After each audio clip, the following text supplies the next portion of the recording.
बोले आप जेल का बाहर शूटर बैठे भीतर में बैठे तो इतना दम तो तू बाहर आके बैठ जे भाई शूटर आएंगे रुखाड़ी शूटर तेरी रुखाड़ी करे।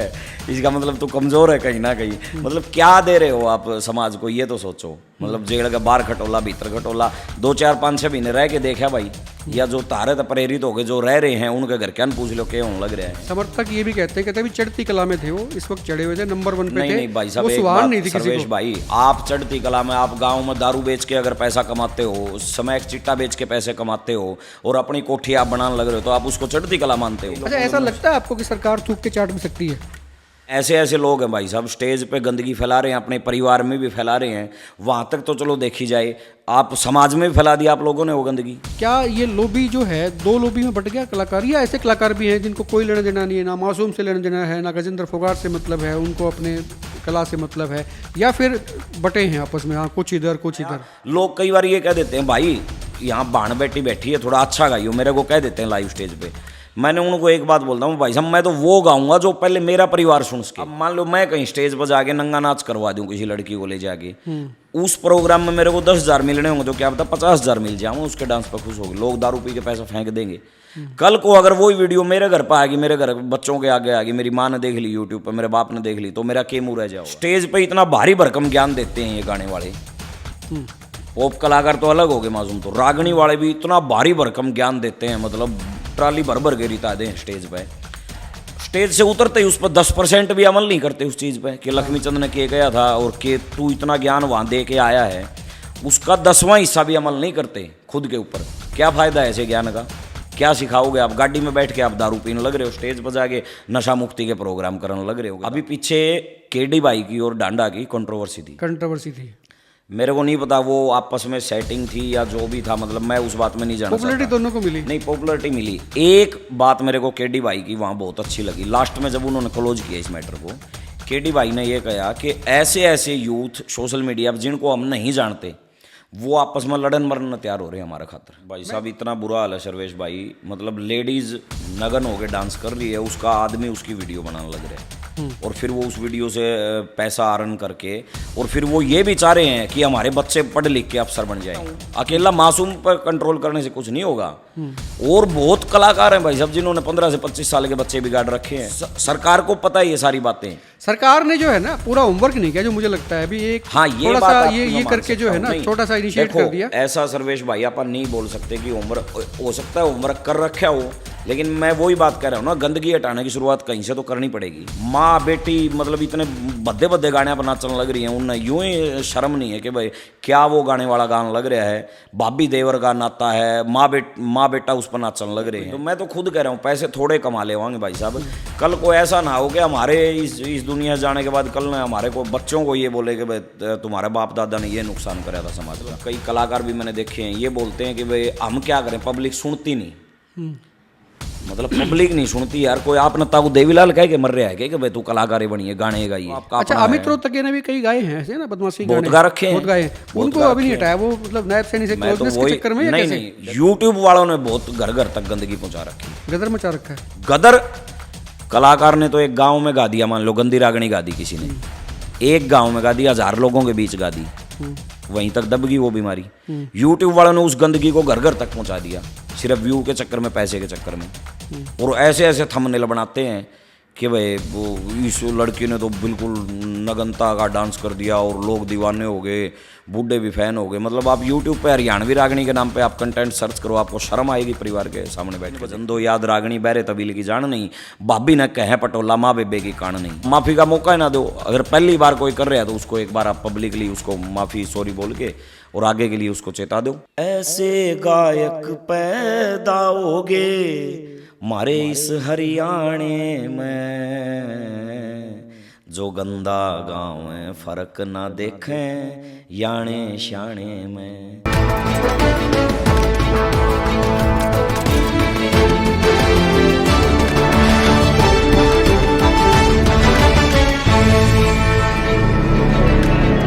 मासूम शर्मा ठीक है या फिर गजेंद्र फोगाट, ये चर्चा हो रही है इन दिनों हरियाणा में। दोनों तरफ से अलग अलग दावे हैं। गजेंद्र फोगाट का नाम जब आया तो क्या ये नाम ठीक आया, कयास थे, सच्चाई थी, हकीकत थी, या फिर क्या था? कुल मिला के मुद्दा बहुत गर्म है, लेकिन इस मुद्दे के पीछे की कहानी आपको जरूर बताएंगे जो अब तक किसी ने बताई नहीं थी। ये बात कहाँ से शुरू होती है, गाने डिलीट हुए तो क्यों हुए, इसकी भूमिका क्या है। और मेरे साथ एक खास मेहमान भी आज हमारे स्टूडियो में इस पॉडकास्ट में है, विकास हरियाणवी। अंतर्राष्ट्रीय पहचान अगर किसी ने दिलाई है हरियाणा को, हरियाणवी को, रागनी को, हरियाणा के कल्चर को, तो उसका नाम विकास हरियाणवी है, जो हमारे साथ इस वक्त हैं। देश के तमाम राज्यों में इनके शोज़ हुए हैं। ऑस्ट्रेलिया में ये शो किया, विदेशों में शो किए, और समुद्र में जहाज़ के अंदर भी ये शो कर चुके हैं। यानी कि कोई जगह छोड़ी नहीं है जहाँ पर इनके शो नहीं हुए, और शो भी ज़बरदस्त और कामयाब शो। हरियाणा के लोगों को फ़क्र है, इन पर नाज है। इनसे बात भी करेंगे, लेकिन सबसे पहले भूमिका। मासूम शर्मा, गजेंद्र फोगाट का जो झगड़ा ताज़ा ताज़ा हुआ है, या इनके बीच में जो तल्खी आई है, इसका बेस क्या है, ये शुरुआत कहाँ से होती है। मैं आपको बताऊं कि एक Punjab and Haryana high court में एक पटिशन दायर होती है, और पटिशन दायर करते हैं रीत महेंद्र सिंह विर्क। ये नाम है जो पटिशन जिन्होंने दायर की।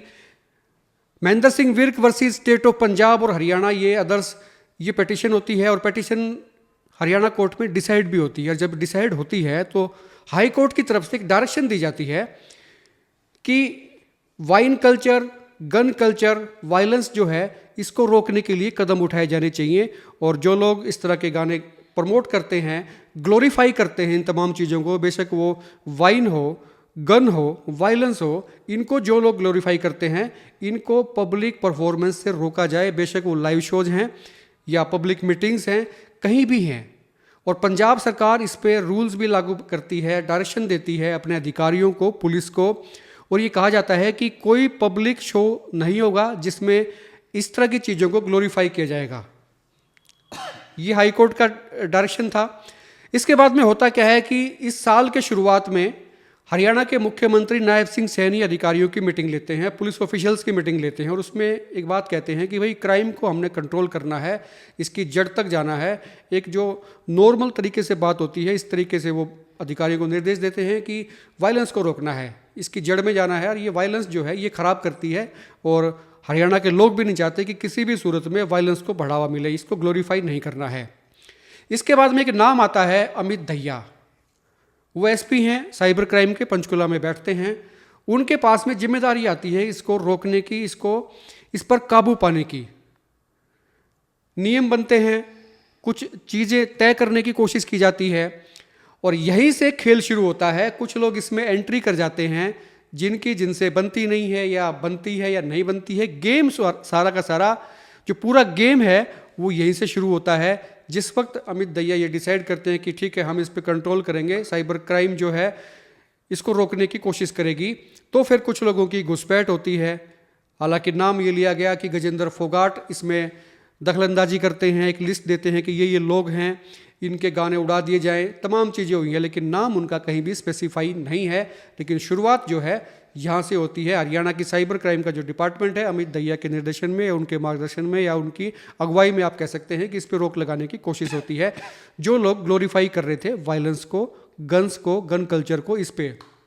लेकिन फ़र्क पंजाब में हरियाणा में ये है कि पंजाब ने ये डिसाइड किया था कि पब्लिक मीटिंग्स में ये गाने नहीं बजेंगे जो ग्लोरीफाई करते हैं, लेकिन हरियाणा में एकदम उल्टा होता है। यूट्यूब से वो हट जाते हैं एक तरीके से, क्योंकि आपके रीजन में जो है वो गाने आपको नज़र नहीं आते हैं। और सबसे बड़ा इफेक्ट किसी को हुआ तो वो हुआ मासूम शर्मा को। अब लॉबी दो हो गई है। मासूम शर्मा ने सीधा सीधा आरोप लगा दिया, बेशक उन्होंने नाम लिया नहीं लिया गजेंद्र फोगाट का, लेकिन ये कंट्रावर्सी हरियाणा में चल गई है।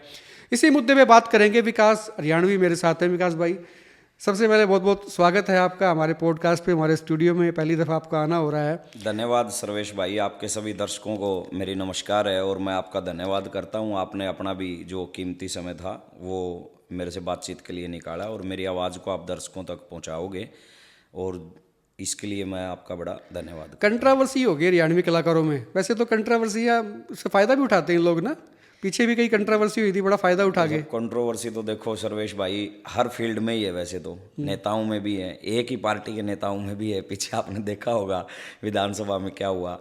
तो फायदा उठाते तो वो लोग हैं भाई साहब जो इसको प्लान करके कंट्रोवर्सी करते हैं। फायदा तो वो लोग उठाते हैं। अच्छा, मैं दोनों को देख रहा था। मैंने मासूम शर्मा को भी देखा कहीं कहीं पे, वो भी हंस हंस के बातें कर रहे हैं, अपना दुखड़ा भी रो रहे हैं, हंस के भी रह रहे हैं। गजेंद्र फोगाट को मैंने एक आध जगह देखा, वो भी बड़ा इसको एंजॉय कर रहे हैं और जो समर्थक हैं वो भिड़ रहे हैं आपस में। भाई साहब सबसे बड़ी बेवकूफ़ी तो यही है आज के टाइम हमारे यूथ की, मतलब जिसके नाम पे आप लड़ाई कर रहे हो वो दोनों क्या पता कहीं ना कहीं एक हो, या कहीं चाहे किसी भी, चाहे पार्टी से लगा लो, आप कलाकारों से मान लो, अच्छा वो एक ना भी हो तो हो सकता है कल को उन दोनों का समझौता हो जाए, लेकिन आपके मुंह सारी उम्र नहीं मिलेंगे, आपकी आप आंखें नहीं मिला पाओगे सारी उम्र। मतलब आपको लेना क्या है उससे, मुझे ये नहीं समझ आ रहा। अगर किसी दो व्यक्तियों का झगड़ा है तो वो उनको सुलटने दो, उनको देखने दो, उनको करने दो अपना काम, वो उसको लीगल तरीके से करो, बेटर तो यही है। अब मासूम मेरी देखो ना, तो मासूम से दुश्मनी ना गजेंद्र फोगाट से दुश्मनी मेरी, बल्कि मासूम से तो कभी जीवन में मेरी मुलाकात ही नहीं हुई फेस टू फेस। तो गजेंद्र भाई से भी बस एक बार हिसार जाट कॉलेज में सीएम साहब आए हुए थे, तो मेरी परफॉर्मेंस थी, वो उधर अपना मन संचालन कर रहे थे, तो हाय हेलो होगी थी बस। तो उनके पास तो ठीक ठाक डिपार्टमेंट भी है, तो कलाकारों का कुछ करा देते हैं, मतलब मामला सेट कराते हैं कि नहीं कराते? नहीं, मामला सेट तो सर्वेश भाई आपकी मेहनत कराएगी, आपकी कला कराएगी। अब मान लो मैं आपको बोलूं सर्वेश भाई मुझे प्रोग्राम दिलाओ सिफारिश से, आप मुझे एक प्रोग्राम दिला दोगे सिफारिश से जहाँ 10,000 लोग बैठे हैं, वहाँ स्टेज पे जाके कला तो मेरे को ही दिखानी पड़ेगी, मेरी मेहनत चलेगी। मैं ये तो ये नहीं कह सकता कि मैं सर्वेश भाई या गजेंद्र भाई की सिफारिश से यहाँ आया हूँ। और एक बार अगर बुला लिया, मैं वहाँ परफॉर्म अच्छा नहीं करूँगा तो दोबारा थोड़ी आपके कहने से कोई मेरे को बुलाएगा। वो यही कहेंगे ना आपके कहने से बुलाया था उसने अच्छा नहीं गाया। मामला सेट तो अपनी मेहनत अच्छा, करवाती पहले तो ना है। एक ये समझ नहीं आता कि भाई ये जो देखो, इस पे तो कोई शक नहीं भाई, गन कल्चर जो है गलत है, समाज के लिए भी गलत है, मैं इस बात से टोटली गलत है। और गन कल्चर ही नहीं, मतलब नशा, अश्लीलता, हाँ, सारी मैं उस चीजें पे भी गलत आऊंगा, है। लेकिन हाँ, गन कल्चर अगर टोटली ही गलत गलत है, टोटली गलत तो है। यहाँ पर वो मासूम शर्मा ये कहते हुए दिखते हैं कि भाई मैं ही क्यों टारगेट पे। भाई साहब सर्वेश भाई एक बात बताओ यार, गंदगी हटाने की शुरुआत कहीं से तो करनी पड़ेगी। अब मान लो अमित सैनी के गाने डिलीट हो जाते, वो आ जाता लाइव के मेरे क्यों हटाए, मासूम के नहीं हटाए, फलाने के नहीं हटाए, उसके नहीं हटाए। यार आपको तो मासूम भाई को तो थैंकफुल होना चाहिए हरियाणा गवर्नमेंट का, उसको धन्यवाद करना चाहिए था लाइव आके कि भाई आपका धन्यवाद, आप लोगों ने ये किया, मेरे गाने डिलीट करे, मेरे को कोई शिकवा नहीं है भाई, धीरे धीरे औरों के भी कर दो। मैं तो खुद ये कहता हूँ जिसके नहीं हो रखे उसके भी हटा दो। और ये यूट्यूब से क्यों, दूसरे और जो सोर्सेज हैं, दूसरे सोशल मीडिया चैनल हैं और चीज़ें हैं, उन पे भी पड़े हैं गाने। अच्छा, पंजाब में हरियाणा में एक फ़र्क तो है, जैसे मैंने बताया शुरू में कि पंजाब ने ये डिसाइड किया अभी पब्लिक मीटिंग्स में, पब्लिक रैली में, या जहाँ पे गैदरिंग होती है, पब्लिक गैदरिंग से, वहाँ पे ये चीज़ें नहीं बजेंगी। हरियाणा में सीधा ही क्लेश काट दिया, कहता है उड़ाई दो इनको। सीएम थे ना, तकरीबन ये 2021-22 के आसपास की बात है, एक बार उन्होंने भी अनाउंस किया था कि बीजेपी की रैलियों में गन कल्चर वाले या अश्लील गीत नहीं होंगे और डांस नहीं होगा मंचों पे। तो मतलब क्या है, इस चीज़ को है ना कई बार लोग लाइटली ले लेते हैं, लोगों को पता नहीं है कि ये धीरे धीरे ये चीज़ कितना दिमाग में घर कर रही है यूथ के। अच्छा, यूथ कौन बिगड़ता है? अब मेरी उम्र 35+ है, मैं थोड़ी बिगड़ूंगा उन चीज़ों से, मेरा तो जीवन जा चुका बिगड़ने या सुधरने का, मेरे को जो लाइन पकड़नी थी वो पकड़ ली। आप थोड़ी बिगड़ोगे। जो बच्चा 15 से 25 के बीच का है, टीनेजर है, हाँ, जिसको पता ही नहीं है कि तेरा भविष्य में तेरे को किन किन चीज़ों की ज़रूरत है, पढ़ाई कितनी ज़रूरी है, कैरियर कितना ज़रूरी है, वो एकदम हवा में आगे चला के गाने, अब देखे नहीं आपने गाड़ियों में सनरूफ में से बाहर निकल के, और वही गाने चलते हैं गन कल्चर वाले सारे। बोले जेल का बाहर शूटर बैठे, भीतर में बैठे, तो इतना दम है तो तू बाहर आके बैठ जे भाई, शूटर आएंगे रुखाड़ी, शूटर तेरी रुखाड़ी करे, इसका मतलब तू कमजोर है कहीं ना कहीं। मतलब क्या दे रहे हो आप समाज को, ये तो सोचो। मतलब जेल का बाहर खटोला, भीतर खटोला, 2 4 5 6 महीने रह के देखा भाई, या जो तारे तो प्रेरित हो गए जो रह रहे हैं उनके घर क्या पूछ लो क्या होने लग रहा है। अब आप ये मान लो, चलो दूसरे की बात ही छोड़ो, अब मैं देखो मासूम शर्मा भाई से कभी मिला ना, दुश्मनी ना कोई ज़्यादा मेरी दोस्ती, लेकिन अभी पीछे एक मैंने रील देखी, वो अपने छोटे से 8-10 साल के बच्चे वो गाना गवाने लग रहा है स्टूडियो में, और उसका बेटा भी वैसा ही गाना गाने लग रहा है। अभी 1 साल के करीब पहले दिलेर खरकिया और मासूम शर्मा की आपस में बहुत ज़्यादा तू मैं होगी थी, ऐसा सुनने में भी आया था। भाई मासूम ने आरोप लगाए थे, मैं इसको जस्टिफाई नहीं करता, कि भाई दिलेर और नया उनके बंदियां ने मेरा घर आ जाके हवाई फायर कर दिया, ऐसा मतलब उसने बोला था, मैं नहीं बोल रहा ये बात। बाई चांस अगर वो गोली किसी को लग जाती, परिवार के सदस्य को, छोटे बच्चे को, या किसी लेडीज को, बुजुर्ग को, क्या होता असर? क्या वो वापिस आ जाता आदमी वो? अच्छा, उनके तो कई शॉर्ट्स भी मैंने देखे, रील्स में वो गन दिखती है उनके साथ में पेंट में डाल के। मतलब क्या दिखा रहे हो आप? अपने बेटे को भी यही प्रेजेंट करने को बोल रहे हो? मतलब कुछ तो सोचना चाहिए यार। मतलब ऐसे ऐसे लोग हैं भाई साहब, स्टेज पे गंदगी फैला रहे हैं, अपने परिवार में भी फैला रहे हैं, वहाँ तक तो चलो देखी जाए, आप समाज में भी फैला दिया आप लोगों ने वो गंदगी।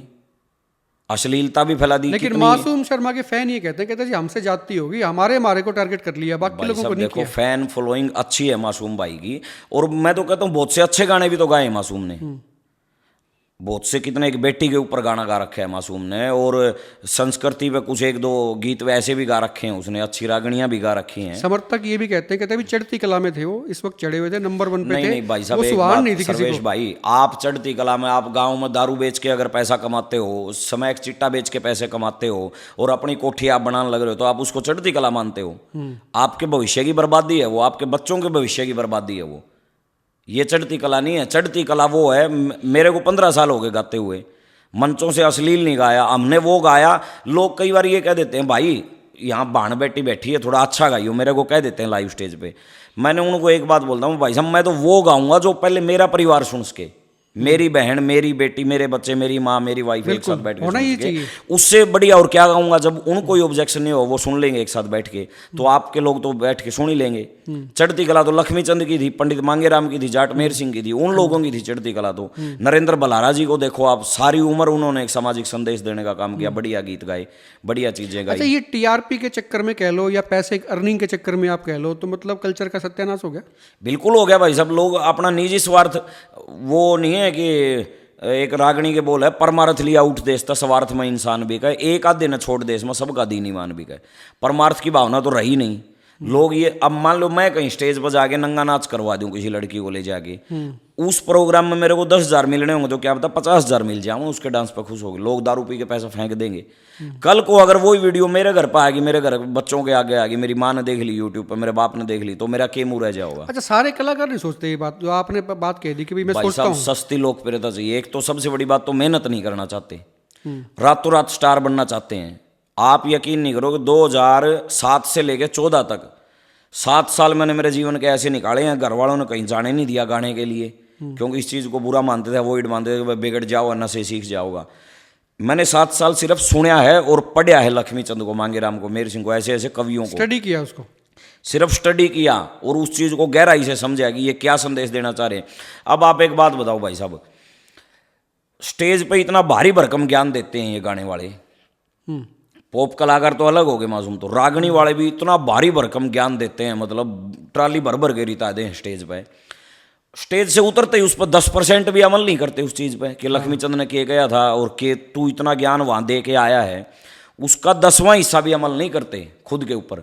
क्या फ़ायदा है ऐसे ज्ञान का? क्या सिखाओगे आप? गाड़ी में बैठ के आप दारू पीने लग रहे हो, स्टेज पर जाके नशा मुक्ति के प्रोग्राम करने लग रहे हो कि दारू छोड़ दो। खुद पे आदमी के ऊपर, मतलब खुद पे भी तो कंट्रोल होना चाहिए ना, पहले तू ये काम कर रहा है नहीं कर रहा। तो ये चीज़ है, कलाकार नहीं सोचते, सस्ती लोकप्रियता चाहिए सबको, सबको रातों रात स्टार बनना है, स्टारडम चाहिए।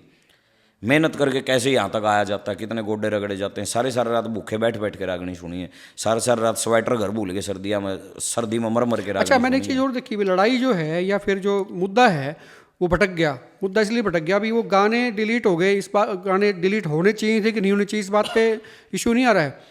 गजेंद्र फोगाट ऐसा करता है, गजेंद्र फोगाट ऐसा है, मैं उसकी पोल खोल दूंगा, वो आदमी इस लायक नहीं है। मैं किसी को प्रेज नहीं कर रहा, मैं किसी की एडवोकेसी नहीं कर रहा हूँ, मतलब दोनों से सवाल है कि भाई वो उसके बारे में उंगली उठाता है, उसके निजी, और वो उसके। सर्वेश भाई, आप वाहियात बात करते रहो, चाहे आप मेरे ऊपर कितने ब्लेम लगाते रहो, निराधार आरोप लगाते रहो, या तो आपके पास कोई प्रूफ है तो आप कोर्ट में जाओ या पब्लिक के सामने प्रूफ पेश कर दो। गाने किसने बैन किए हैं? आपने खुद बताया, अमित दहिया जी के पास कंट्रोल है। मैंने इसलिए बताया क्योंकि ये चीज ना अब तक लोगों के पास में गई नहीं थी। इसकी शुरुआत कहां से होती है? जिस आदमी ने पिटीशन दायर करी वो तो रिकॉर्ड में होगी, रिकॉर्ड में है। वो और तो कोई मेरा नाम तो नहीं ले सकता। हम मन से नहीं बता रहे आपको, ये स्क्रीनशॉट आपके नजर आ जाएगा स्क्रीन के ऊपर, इसको जूम करके रोक के आप देख भी सकते हैं कि हाई कोर्ट ने क्या डायरेक्शन दिए हैं। आप मेरा नाम तो कोई नहीं ले सकता कि भाई विकास ने पिटीशन दायर कर दिया, गजेंद्र ने या मासूम ने, अमित सैनी ने, किसी ने भी कर दी। वो तो रिकॉर्ड है, ऑन रिकॉर्ड है। किसी के कहने से तो कोर्ट चलता नहीं कि भाई वर्बली कोई आके कह गया ये काम कर दो और उन्होंने कर दिया। तो यार आप या तो डायरेक्ट उन लोगों को बोल दो कि भाई इस बंदे की वजह से डिलीट हुए हैं, इसकी जिम्मेवारी, या फिर आप जब अपने फैन फॉलोअर को आपस में गाली गलौच होने लग रहे हैं वो सोशल मीडिया पे, उसके फैन उनने माँ बहन की गाली बकने लग रहे हैं, उसके फैन उनने बकने लग रहे हैं, आप उनकी दुश्मनी बंधवा रहे हो, आप खुद आगे नाम ले दो फिर सोशल मीडिया पे कि भाई फलाने बंदे ने बोला, कमेंट कर दो जिसने डिलीट करे हैं। यार जब आपको पता ही है किस बंदे ने डिलीट करवाया तो आप ही कमेंट कर दो, आप खुद ही बोल दो, कैप्शन डाल दो लाइव का। आप आपस में क्यों लड़वा रहे हो यूथ को? अब आप इस बच्चे को ये बोल दो कि विकास यहाँ मेरे थप्पड़ मार के गया, आप उसको जाके मारे हो। मैं बाहर जाके किसी ने बोल दूँ सर्वेश भाई ने मेरे थप्पड़ मारे, आप उसको, ये दोनों आप शरीर में सिर फुड़ा के खड़े हैं, हमारा कुछ नहीं बिगड़ रहा। अभी पीछे केडी भाई की और डांडा की कंट्रोवर्सी थी, मेरे को नहीं पता वो आपस में सेटिंग थी या जो भी था, मतलब मैं उस बात में नहीं जाना पॉपुलैरिटी चाहता। दोनों को मिली? नहीं, पॉपुलैरिटी मिली। एक बात मेरे को केडी भाई की वहाँ बहुत अच्छी लगी, लास्ट में जब उन्होंने क्लोज किया इस मैटर को, केडी भाई ने ये कहा कि ऐसे ऐसे यूथ सोशल मीडिया पर जिनको हम नहीं जानते वो आपस में लड़न मरन तैयार हो रहे हैं हमारे खातिर। मैं वही कर रहा तो शुरुआत में। कल को अगर ऐसा दोनों हंस के बातें कर रहे हैं, फॉलोअर्स बढ़ रहे हैं। कल को अगर ऐसा किसी के साथ हो गया, कोई घटना होगी, तो कौन जिम्मेवार होगा इस बात का? अब आप कहते होगे गन कल्चर बच्चों को बिगाड़ नहीं रहा, मतलब क्यों नहीं बिगाड़ रहा? मैं दिखाता हूँ कितने सबूत हैं 15 से 25 साल के। अब हॉस्टल जेल में जाके देखो कितने बच्चे पड़े हैं जिन्होंने क्राइम कर रखे हैं और हवा में तमंचे लहराते हुए चलते हैं रात को सड़कों पे, 15-15, 18-18 साल के बच्चे, वो गाने गाते हुए चलते हैं वो। तो आप इस चीज़ को जस्टिफाई मत करो कि गन कल्चर बिगाड़ नहीं रहा, बिगाड़ रहा है, 200% बिगाड़ रहा है, बिगाड़ रहा है। और अश्लीलता भी खराब कर रही है समाज को। यही दूसरी चीज़ पे मैं आ रहा था कि 2-3 चीज़ें हैं जो एविल हैं, बुराई है समाज के लिए। एक तो ये गन कल्चर, वायलेंस जिसको आप कह सकते हैं कि भी वो खराब करता है माहौल को। दूसरा, लोग वो भी कहते हैं कि, और भी कहते हैं, आप भी मानते हो इस चीज़ को, कि भाई ये जो भोंडे प्रदर्शन है, माँ बेटियाँ बहनें जो करती हैं, वो समाज में वो भी बड़ा गंदा मैसेज देती हैं, इससे भी माहौल ख़राब हो रहा है। भाई साहब इतना बुरा हाल है सर्वेश भाई, मतलब लेडीज़ नगन होकर डांस कर रही है, उसका आदमी उसकी वीडियो बनाने लग रहा है और फिर वो उस वीडियो से पैसा अर्न करके, और फिर वो ये भी चाह रहे हैं कि हमारे बच्चे पढ़ लिख के अफसर बन जाएं। मतलब आप उनको 24 घंटे उन बच्चों को जिस माहौल में रख रहे हो, आप स्टेज पर नंगा नाच कर रहे हो, पास में आपका हस्बैंड, आपकी माँ, आपका बाप या आपका बच्चा बैठा है, फिर आप ये चाह रहे हो कि हमारे बच्चे अफसर बन जाओगे पढ़ लिख के। आप समाज में अफीम बेच के, चिट्टा बेच के, शराब बेच के, दूसरे के बच्चों को खराब करके आप ये चाह रहे हो कि हमारे बच्चे अफसर बन जाएंगे या ये कमाया वो पैसा हमारे काम आ जाएगा। इस पे रोक कौन लगाए? इस पर रोक सरकार लगाए। मैं तो खुद कहता हूं अकेला मासूम पर कंट्रोल करने से कुछ नहीं होगा। और बहुत कलाकार हैं भाई साहब जिन्होंने 15 से 25 साल के बच्चे बिगाड़ रखे हैं। अब वही बात मैं नाम लूंगा तो फिर वही कंट्रोवर्सी हो जाएगी। बहुत कलाकार हैं और सरकार को पता है ये सारी बातें। सरकार ने जो है ना पूरा होमवर्क नहीं किया, जो मुझे लगता है अभी एक हाँ, ये थोड़ा बात सा आपकी ये मैं करके जो है ना छोटा सा इनिशिएट कर दिया। ऐसा सर्वेश भाई अपन नहीं बोल सकते कि होमवर्क, हो सकता है होमवर्क कर रखा हो, लेकिन मैं वही बात कह रहा हूँ ना, गंदगी हटाने की शुरुआत कहीं से तो करनी पड़ेगी। अब मान लो आपके घर में आग लग रही है थोड़ी सी, पड़ोसी के घर में आग लगी, पूरा वो 90% घर जल के राख हो गया, आपके घर में आग की शुरुआत हुई है, 5% लगी है, तो आप ये बोलोगे कि फायर ब्रिगेड वाले को पहले उसकी बुझाओ फिर मेरी बुझाना, नहीं दोनों आगे ना बुझाओ आग, ये बोलोगे क्या? मान लो अश्लीलता भी खराब कर रही है, नशा भी खराब कर रहा है, गन कल्चर भी। एक चीज सरकार ने बंद कर दी गन कल्चर, तो आप उसको ये दे के बहाना बनाओगे कि भाई आपने अश्लीलता क्यों नहीं बंद करी, आपने नशा शराब बेचनी क्यों नहीं बंद मैं करी? कह रहा हूँ कि बंदी तो नहीं की, क्योंकि सिर्फ गाने बैन कर दिए। हालांकि इसमें और भी प्रावधान थे, जब कोर्ट डायरेक्शन देती है तो उसमें फिर क्रिमिनल लॉ की बात भी आती है कि भाई कोई करता है, बार बार रिपीट करता है ये, या उस चीज़ को ओबे नहीं करता है तो मुकदमा दर्ज होना चाहिए। मैं तो कहता हूँ अंदर ठोक दो। यही तो मैं कह रहा हूँ ना, आप उसकी सजा का प्रावधान करो, स्ट्रिक्ट रूल करो। लेकिन ये अब यही बात है ना, अभी लोग ये बोलने लग रहे हैं कि भाई हमारे गाने तो डिलीट कर दिए, मासूम के तो कर दिए, बोले आओ फलाना गांव में दारू बेचने लग रहे उन्हें रोक लो। अरे 10 गंदगी है समाज में, अगर उसमें से 2 खत्म हो पाई तो वो अच्छी बात नहीं है क्या? वो भी तो अच्छी बात है। वो भी है, वो है। 8 बची, 2 तो खत्म होगी, कभी ना कभी वो 8 भी खत्म हो जाएगी। नहीं ठीक है, वो अब जस्टिफाई। शराब का क्या है? शराब बोलते हैं शराब बिकती है, शराब तो ठेका पे है या दुकान पे है, आप वहां जाके खरीद के लाओगे पियोगे तो ये नुकसान करेगी वो। न्यू तो कोनी आप ठेका का बारना आगे तो गाड़ी लेके टप गए, आपने सेधी की नशा हो गया। ये गाने तो आप ना चाहते हुए भी सुनने पड़ते हैं आपको। घरों में पड़ोस में कोई शादी है, वहां डीजे वो बजने लग रहे हैं, माँ बेटी मतलब इतने भद्दे भद्दे गाने पर नाचने लग रही हैं, उन्हें यूं ही शर्म नहीं है कि भाई क्या वो गाने वाला गाना लग रहा है, भाभी देवर का नाता है, माँ बेटा उस पर नाचने लग रहे हैं। ये तो ना चाहते हुए भी सुनने पड़ते हैं। आपने तो कई रागणी ऐसी ऐसी गाई हैं, ऑस्ट्रेलिया में मैं आपके प्रोग्राम में सुन रहा था कि भी वो पहले वाली बात नहीं रही, इसको बड़ा आपने जो है ना एक अच्छे ढंग से प्रस्तुतिकरण जो आपका है बड़ा शानदार रहा है। तो सर्वेश भाई क्या प्रयास रहता है कि भाई ज़्यादा से ज़्यादा अच्छा प्रचार किया जाए, या फिर कई बार है ना जैसे ड्यूएट रागणी में फरमाइश आ जाती है। अब अश्लीलता और श्रृंगार रस में भी बहुत अंतर है भाई। हाँ बिल्कुल है। अश्लीलता तो नगनता ही होगी, श्रृंगार रस किसी के रूप की बड़ाई कर रहे हो। श्रृंगार रस की रागणियां तो लक्ष्मी चंद ने भी गाई लिखी हैं, मांगे राम ने भी लिखी हैं, वो आज भी सारे गाते हैं। तो वो अलग चीज़ है। हम तो ये चाहते, कई बार श्रृंगार रस की ऐसी कोई फरमाइश आ जाओ भाई वो रागनी गा देते हैं, वो ड्यूट में कोई मोहब्बत issue की नहीं। बात है, हाँ, वो वल्गरनेस नहीं है उसमें। वल्गरनेस नहीं है। अच्छा, मेरा प्रयास तो यही रहता है कि भाई मैं ऐसा गाऊं जिसको मेरे बच्चे सुन ले, किसी के बच्चे पे गलत इफेक्ट ना पड़े। पैसा थोड़ा कमा लेंगे, पैसे कमाने की कोई लिमिट नहीं है सर्वेश भाई। आप 50,000 कमा लोगे, कल 60,000 कमा लोगे तो वो भी थोड़े लगेंगे आपने।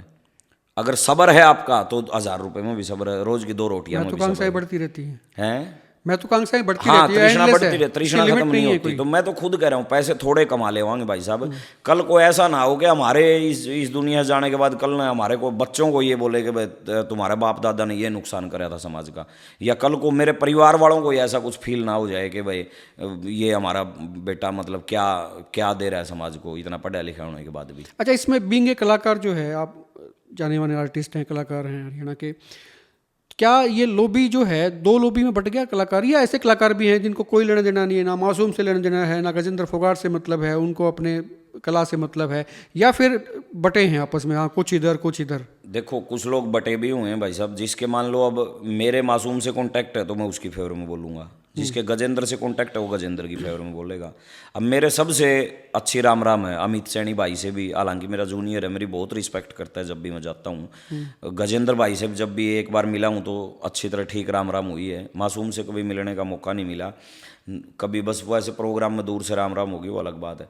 तो कहने का मतलब क्या है कि लॉबी तो कुछ कलाकार ऐसे भी हैं जो बोलना नहीं चाह रहे इस मैटर पे, जिनको ये लगता है मन कि करता है लेकिन हाँ, बोलना नहीं चाह रहे। बोलना नहीं चाह रहे। लेकिन मैं तो ये कहता हूँ कि आपको आगे आना चाहिए, और मासूम भाई को भी आगे आके ये कहना चाहिए भाई मैं ठीक हूँ, मैं एग्री हूँ, आपने कर दिए कोई बात नहीं भाई, मैं आगे ऐसा नहीं करूँगा, और धीरे धीरे धीरे धीरे मतलब इन सारी चीज़ों को हटा दो। उसको तो अप्रिसिएशन देना चाहिए था सरकार को, सरकार के इस फैसले का स्वागत करना वो तो चाहिए था। इंतजार कर रहे हैं भी सरकार अपना फैसला वापस ले ले, गाने वापस आ जाए। नहीं, ये कोई बात थोड़ी। अब मान लो कई बार क्या है, मैंने कई लोगों अच्छा, ऐसा लगता है आपको कि सरकार थूक के चाट भी सकती है? इस मामले में मेरे को नहीं लगता सर्वेश भाई। कई बार क्या है कि कई लोग हैं ना, मतलब कई कलाकार भी मैंने देखे हैं, ये बोलते हैं कि भाई हम क्या करें, पब्लिक सुनती नहीं। मतलब पब्लिक नहीं सुनती यार। कोई आपने ताऊ देवीलाल कह के मर रहा है कि भाई तू कलाकार बनिए, गाने गाइए। सर छोटू राम कह के गया था कि हमने कि भाई तुम यो काम करियो। अब मान लो मैं 10 जगह प्रोग्राम करूँ, पब्लिक मेरे को हर जगह नकार दे, भाई को नहीं सुना तेरी बढ़िया, मज़ा नहीं आ रहा, स्वाद नहीं आ रहा, रहने दे, तो मैं क्या करूँगा? मतलब मैं उनका सिर में लठ मारूंगा जाके, या उनको बंदूक दिखा के सुनाऊंगा सही कह रहे कि बस सुनने पड़े, टाल कर दो यार, अपना और काम कर लो कोई। ये क्या मतलब बहाना है कि भाई पब्लिक नहीं सुनती? कौन किसने कह रखा धरती भाई हमने यो कलाकारी ये करनी है, ये गंदे गाने गाने हैं, पब्लिक पहले रागनी गाओ, पब्लिक ना सुनो तो बूंडा गाना शुरू कर दो, गन कल्चर फैलाना शुरू कर दो? क्यों, किसने कह रखा है आपको? कोई ज़रूरी है ये बात भाई आपने यो काम करना है? पब्लिक नहीं सुनती अच्छी चीज़ को, रहने दो फिर। और सुनती क्यों नहीं अच्छी जगह? हमारी सुनने लग रही, बीने के 15-15 दिन ये आपने प्रोग्राम सही होते कहा हैं। अभी जो कलाकार और कलाकार हैं वो भी सामने आके अपनी बात उनको रखनी चाहिए भाई, कलाकारों क्या को है? सामने आगे बात लोग जज रखनी करें चाहिए। ताकि हाँ, उनको बताना चाहिए कि भाई आपकी ये चीज़ें नुकसान कर रही थी समाज को, इसलिए हटाई गई हैं, और आपको इसका स्वागत करके सरकार के साथ, या समाज, चलो मैं ये भी नहीं कहता भाई आप सरकार के साथ हो, आओ समाज के साथ तो आ जाओ, समाज तो आपका अच्छा, अपना अमित है। रोहतक ने भी कई गाए हैं ऐसे ना बदमाशी बहुत गाने, गा रखे हैं, बहुत गाए हैं, बहुत उनको गा अभी नहीं रखे हटाया, वो मतलब नायब सैनी से मैं तो क्लोजनेस के वही चक्कर में या नहीं कैसे? नहीं देखो, क्लोजनेस का तो अब सर्वेश भाई एक बात बताओ, मेरे नायब सैनी जी से 2017 से संपर्क है। आपके हासी में दयाल सिंह कॉलोनी में धर्मशाला का निर्माण चला करता, तब से मैं उनके प्रोग्राम करता हूँ। वो बखूबी तब से मेरे को जानते हैं। सीएम बनने के बाद भी मैंने 1-2 बार जब ज़रूरत पड़ी मैंने फ़ोन पे संपर्क करने की कोशिश करी, उन्होंने बहुत वार्म वेलकम किया, फ़ोन पे मेरे से बात करके सॉल्यूशन किया। मतलब आप ये देखो कितनी बड़ी बात है ये। अब उस बिहाफ पे मैं किसी का मर्डर कर दूं या किसी को थप्पड़ मार दूं, किसी की बहन बेटी को छेड़ दूं, तो क्या नायब सैनी आगे मेरे को ये कहेंगे क्या कि भाई ये मेरा बंदा है, इसको आप सजा मत दो? वो तो दुगना उनको ये और कहना चाहिए कि भाई तू मेरा इतना क्लोज हो गया, तू ये गलत काम करता है, तेरे को तो डबल पनिशमेंट मिलनी चाहिए। क्लोजनेस का कोई चक्कर नहीं है। मैं तो यही कह रहा हूँ कि कहीं ना कहीं से शुरुआत होनी ही थी। वैसे वो खुद भी हटा सकते हैं, कहते यार खुद हटा दे तो और सरकार बढ़िया ने नहीं हटाया, मैं है, हटा देता हूं। और भी बढ़िया है। ये तो लोग प्रेज करते हैं, बोला बहुत आदमी बड़ी यार, बहुत बड़ी आदमी बात हो दमदार है, आदमी जाएगी। शानदार है। समाज उनको अप्रिशिएट करता, सम्मानित करता समाज उनको बुला के। अब आप ऐसा तो है नहीं भाई साहब के गलत गाने मैंने गा दिए और सारा समाज सुन लेगा, मेरे बच्चों से वो बचे रह जाएंगे वो गाने, ऐसा तो है नहीं, कहीं ना कहीं मेरे बच्चों के दिमाग पे भी इफेक्ट पड़ेगा। आएगा। और 15 से 25 टीनेजर वाली बात है, जो उनका दिमाग तो कोरा कागज होता है। न्यूटन का लॉ है वो, तो जो बॉल फेंकोगे वापस आएगी। बिल्कुल बिल्कुल यही है। तो आप दे क्या रहे हो? अच्छा, एक सबसे बड़ी बात, आप इस बात को बुरा मत फील करना, यूट्यूब वालों ने बहुत घर घर तक गंदगी पहुंचा रखी है, गदर मचा रखा है। गदर। कलाकार ने तो एक गांव में गा दिया, मान लो गंदी रागनी गा दी किसी ने, एक गांव में गा दी, 1000 लोगों के बीच गा दी, वहीं तक दब गई वो बीमारी। यूट्यूब वालों ने उस गंदगी को घर घर तक पहुंचा दिया, सिर्फ व्यू के चक्कर में, पैसे के चक्कर में। और ऐसे ऐसे थंबनेल बनाते हैं कि भाई वो इस लड़की ने तो बिल्कुल नगनता का डांस कर दिया और लोग दीवाने हो गए, बूढ़े भी फैन हो गए। मतलब आप यूट्यूब पे हरियाणवी रागनी के नाम पे आप कंटेंट सर्च करो, आपको शर्म आएगी परिवार के सामने बैठ के देखते हुए। जिस आदमी को सरकार ज्ञान के है ना, सामने चुनौती है, मतलब ये चीजें सारी ये देखनी बिल्कुल चाहिए। ऐसी ही चुनौती है जैसे आज के टाइम तस्कर समय एक चिट्टा हो रहा है ना, ये वैसी चुनौती है। और उससे बड़ी मानता हूं मैं तो, इन चीजों को सुन के आदमी उस लाइन में पहुंचता है, इन चीजों को सुन सुन के वहां तक जाता है बच्चा। ये तो उससे भी बड़ी चुनौती है। तो तुरंत रिलीज होते ही बैन कर देने चाहिए इनको तो, और सजा करनी चाहिए। चाहे मैं गाऊं, अगर मेरे मुंह से भी ऐसा कोई शब्द निकल गया स्टेज पे और मैंने उसको सॉरी फील नहीं किया, माफ़ी नहीं मांगी, और उसको बार बार मैं कह रहा हूँ उस चीज़ को, देखो एक बार होती है, वो होती है गलती, बार बार करते हैं वो बन जाती है आदत। एक बार मैंने मतलब जोश जोश में मैंने कुछ बोल दिया, उसकी सॉरी फील नहीं करी समाज में, माफ़ी नहीं मांगी, उसको जस्टिफाई नहीं किया, बार बार बोल रहा हूँ, तो उसकी कड़ी से कड़ी सज़ा होनी चाहिए। और अश्लीलता, गन कल्चर, नशा, बदमाशी, ये चीज़ें ये ख़त्म हो जाएंगी तो बहुत फ़र्क आ जाएगा समाज में। बहुत पहले बच्चे कैसे ठीक रहते थे, आप स्कूल की किताबें उठा लो, उसमें स्वामी विवेकानंद की कहानियाँ होती थी, प्रेरक प्रसंग होते थे, कहानियाँ होती थी, शिक्षाप्रद कहानियाँ होती थी। बच्चे को सारी उम्र याद रहता था कि हमने उस कहानी में ये चीज़ पढ़ी थी, ऐसा करने से वैसा होता है, यही तो होता था। अब आजकल वो चीज़ें हैं ही नहीं कहीं, आप सिर्फ गन कल्चर ही गन कल्चर, बदमाशी, नशा, अश्लीलता, यही इंस्टाग्राम पे देखो आप, बुरा हाल है। आपकी फेमस रागनी काफ़ी सारी रही हैं, एक रागनी कोई भी जिसके 4-5 लाइनें जो लोग हैं सुनना चाहेंगे, जो माहौल बदल गया, मतलब माहौल को लेकर आपने बहुत कुछ कहा है। मैंने एक 2016 में एक रागनी लिखी थी कि हरियाणा में कैसे गायक आगे, जब इस चीज़ की शुरुआत हुई थी। हिसार जाट कॉलेज में एक शो था और मैं वहाँ देखने के लिए गया हुआ था, तो वहाँ स्टेज पे जो बंदों ने परफॉर्म किया ना, उसको सोच के फिर मैंने 2017 में गाई भी थी। तो कल किसी साथी ने मेरे पास शेयर कर दी, तो लोगों को लगा कि इस कंट्रोवर्सी की वजह से इसने अब ये पोस्ट करी है। ऐसा नहीं था, वो पुरानी रागनी थी, करती है वो। तो वो थे उसके बोल, ऐसे गायक पैदा होगे मारे इस हरियाणे में, जो गंदा गाँव है फर्क ना देखें याने श्याणे में। जिनको ये नहीं पता कि छोटे बच्चे और बड़े में, महिला के आगे या परिवार के आगे क्या परोसना है, क्या गाना है, क्या देना है। मतलब ऐसे ऐसे गायक हमारे समाज में आज आए हुए हैं। सर्वेश भाई, आज के जो कलाकार है ना, मैं बहुत देखता हूँ मंचों पे, मतलब ठेकेदार बन गए, रुक के मारते हैं कि भाई हम संस्कृति को बचाएंगे। टेंडर है उनके पास, टेंडर उन्होंने खुद ही ले लिया, खुद ही टेंडर लगा दिया, खुद ही पास करवा लिया, खुद ही ले लिया। मैं उन लोगों से पूछना चाहता हूं, उनको बताना चाहता हूं, पूछना नहीं, समाज को बताना चाहता हूं, हम संस्कृति को नहीं बचा रहे भाई साहब, संस्कृति हमारे को बचाई हुई है। सही कह रहे हो। संस्कृति ने हमारे को बचा रखा है, हमारे को रोजगार दे रखा है संस्कृति ने। अगर संस्कृति ना होती, हम तो अब 30-40 साल पहले पैदा हुए हैं, हम अपने साथ लेके आए हैं क्या संस्कृति को? संस्कृति ने हमारे को बचा रखा है, हमारी टीम को, हमारे परिवार को रोजगार दे रखा है संस्कृति ने। जो इतने सालों से चीजें चलती आ रही हैं उसको हम सिर्फ रिप्रेजेंट कर रहे हैं समाज में। ये सेल्फ डिक्लेयर ठेकेदार कौन है? बहुत है लोग, बहुत से लोग हैं, अब नाम लेने पे तो फिर वही बुरा मान जाएंगे। अच्छा, वो लोग वो हैं जो, वो कहावत नहीं है कि आप गुरुजी बैंगन खाओ दूसरे ने उपदेश सुनावे। वो लोग हैं जो, जिन्होंने अपने बंद कमरों में खूब अश्लीलता फैलाई है, जिन्होंने मतलब एक बता के भाई हम ऐसे ऐसे अपना ये प्रदर्शन करते हैं, ये हमारी संस्था है फलाना ढिमका, और वो नशेड़ी हैं खुद, वो इतने बड़े बड़े नशे करते हैं, उन्होंने पूरी टीम को नशे में धकेल दिया, नए नए बच्चों को सिखाने के नाम पे ज्ञान बांट रहे हैं, ज्ञान बांट रहे हैं इतना, और अश्लीलता में भी वो डूबे हुए हैं, चरम पे हैं, उनके दिमाग में ये चीज़ें रहती हैं। और वो मतलब ठेकेदार बन गए संस्कृति के, वो कह रहे हैं कि हमने संस्कृति बचाई है। अरे मूर्खों, संस्कृति ने तुम्हारे को बचाया है, संस्कृति ना होती तुम क्या गाते, क्या चीज़ रिप्रेजेंट करते समाज में। तो सबसे पहले तो भाई साहब अपने आप पर सुधारना चाहिए, अपने आप को ठीक रखना चाहिए आदमी को। मतलब आप ये कह रहे हो भाई आपकी बिरादरी में मतलब जो कलाकार हैं उसमें मतलब भांति भांति के लोग हैं, जबरदस्त लोग हैं। सबसे बड़ी बात तो सर्वेश भाई यही है ना कि सरकार ने कोई गाइडलाइन तो बना रही रखी इन चीज़ों की, गाइडलाइन नहीं है। अपने आप ही कलाकार बन गए। हाँ 2 रागणी, वो उस रागणी की लाइन थी 3 भजन दो याद, रागणी बहरे तबील की जान नहीं, भाभी न कहे पटोला माँ बेबे की कान नहीं। मतलब जिस चीज को बड़ी भाभी को जो माँ का दर्जा देता है समाज, आप उसको पटोला बोल रहे हो। कल को आपकी बहन शादी करवा के किसी दूसरे घर पे जाएगी और वो गली में जाएगी, उसको कोई पटोला बोलेगा, कैसा लगेगा आपको? सही बात है। उसको ये बोलेंगे हमारी गाड़ में एक पटोला दूं। और मतलब ये वक्त आ गया भी उसको भी आईना दिखना चाहिए, मतलब ना हर किसी को आईना नजर आ जाना भाई चाहिए। साहब आप क्या ऐसे कर ऐसे रहे हो? लोग हैं इस संस्कृति के ठेकेदार कलाकार जिनकी बेटियां ब्याहने जोगी हो रही हैं, जिनकी बेटियां ब्याही जा चुकी, जिनके बेटे ब्याहे जा चुके, जो पोता पोती वाले दोता दोती वाले हो रहे हैं, और वो मंचों में जाके गंदगी फैलाते हैं और इतनी बुरी तरह इतना भद्दा बोलते हैं कि मतलब आप किसी तरह भी उसको जस्टिफाई नहीं कर सकते। योगी वाला जो है वो बुलडोजर चलाना पड़ेगा, छोटे मोटे चलाना पड़ेगा भाई साहब। छोटे मोटे वीडियो डालने से बात नहीं बनेगी। या तो बिल्कुल मतलब टोटली नाश हो लेगा, फिर मुश्किल हो जाएगा ये काम। मैं तो अब भी मानता हूं जब जागो तभी सवेरा, अब शुरुआत कर दी ना सरकार ने। मैं तो ये कहता हूं कोई भी कलाकार अगर अब गंदा अश्लील या बदमाशी का गाना लेके आ, उसको तुरंत बैन कर दो। एक पब्लिक नोटिस जारी कर दो कि आज के बाद किसी आदमी ने, किसी कलाकार ने ऐसा काम कर दिया तो उसको सजा भी होगी, जुर्माना भी लगेगा, उसका चैनल ब्लॉक कर दिया जाएगा, डिलीट करवा दिया जाएगा।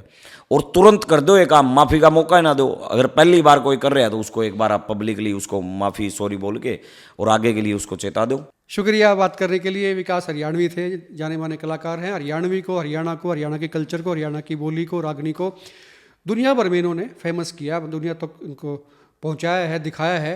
और आज इनसे बातचीत भी की इस मुद्दे पर, जो मुद्दा इस वक्त हरियाणा की सुर्खियों में है। आप भी अपने विचार जो है नीचे कमेंट बॉक्स में खुल के लिखें, बेबाकी से लिखें। वीडियो को शेयर जरूर करें ताकि और लोगों तक भी पता लगे कि एक न्यूट्रल व्यक्ति इस मुद्दे को लेकर क्या सोचता है। क्योंकि विकास हरियाणवी को ना तो मासूम शर्मा से कोई ज़्यादा इत्तेफाक था, मतलब था, ना फिर गजेंद्र फोगाट से।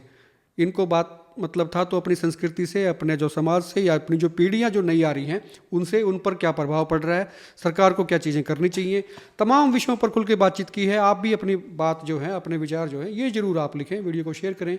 पसंद आए तो आप लाइक भी कर सकते हैं, खुल के कमेंट करें। और आप देखते रहें हिकमत पोस्ट।